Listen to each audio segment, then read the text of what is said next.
নমস্কাৰ world quick knowledge চেনেলটোলৈ আপোনালোকক স্বাগতম জনাইছোঁ। আজি আপোনালোকৰ মাজলৈ অসমৰ যিকোনো কম্পিটিটিভ এক্সামত সুধি থকা কিছুমান কুৱেশ্যন এনচাৰ লৈ আহিছোঁ। আহক ভিডিঅ'টো আৰম্ভ কৰোঁ। প্ৰথম প্ৰশ্ন, চন্দ্ৰগুপ্ত মৌৰ্যই কোনজন গ্ৰীক শাসকক পৰাজিত কৰিছিল? ইয়াৰ উত্তৰ হ'ব চেলিউকছ। চন্দ্ৰগুপ্ত মৌৰ্যই চেলিউকছক পৰাজিত কৰিছিল। দ্বিতীয় প্ৰশ্ন, বিশ্বৰ সৰ্ববৃহৎ দ্বীপটোৰ নাম কি? ইয়াৰ উত্তৰ হ'ব গ্ৰীণলেণ্ড। তৃতীয় প্ৰশ্ন, ৩ নম্বৰ প্ৰশ্ন, ভাৰতৰ প্ৰাচীনতম ৰাজবংশটোৰ নাম কি? ইয়াৰ উত্তৰটো হ'ব মৌৰ্য বংশ।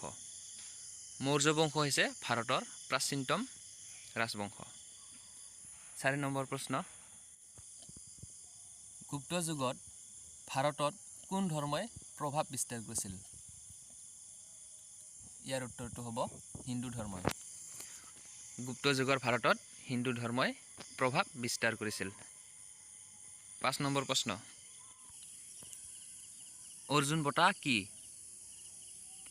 ইয়াৰ উত্তৰটো হ'ব খেল জগতলৈ বিশেষ অৰিহণা যোগোৱা ব্যক্তিলৈ প্ৰদান কৰা এক বাৰ্ষিক বঁটা।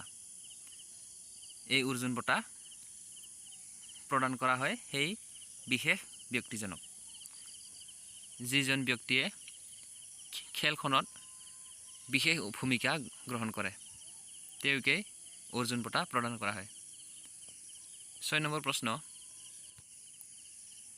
ভাৰতত কোন তাৰিখে ৰাষ্ট্ৰীয় ক্ৰীড়া দিৱস পালন কৰা হয়?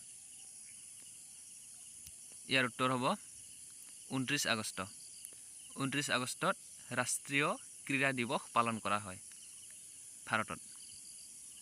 ৭ নম্বৰ প্ৰশ্ন, ভলীবল কৰ্টৰ আকৃতি ঘূৰণীয়া নে আয়তাকাৰ? এইটো সাধাৰণ কথা।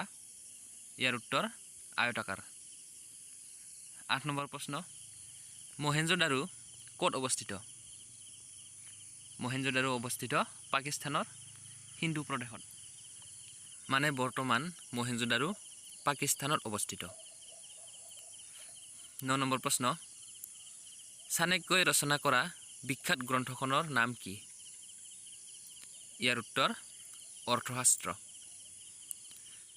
১০ নম্বৰ প্ৰশ্ন, চীনৰ ৰাষ্ট্ৰীয় খেল কি? চীনৰ ৰাষ্ট্ৰীয় খেল টেবুল টেনিছ। ভিডিঅ'টো শেষলৈ চোৱাৰ বাবে ধন্যবাদ। লগতে বন্ধু বান্ধৱীৰ সৈতে শ্বেয়াৰ কৰি দিয়ক, যাতে এই ভিডিঅ'টোৰ পৰা সিহঁতৰো কিছু লাভ হয়।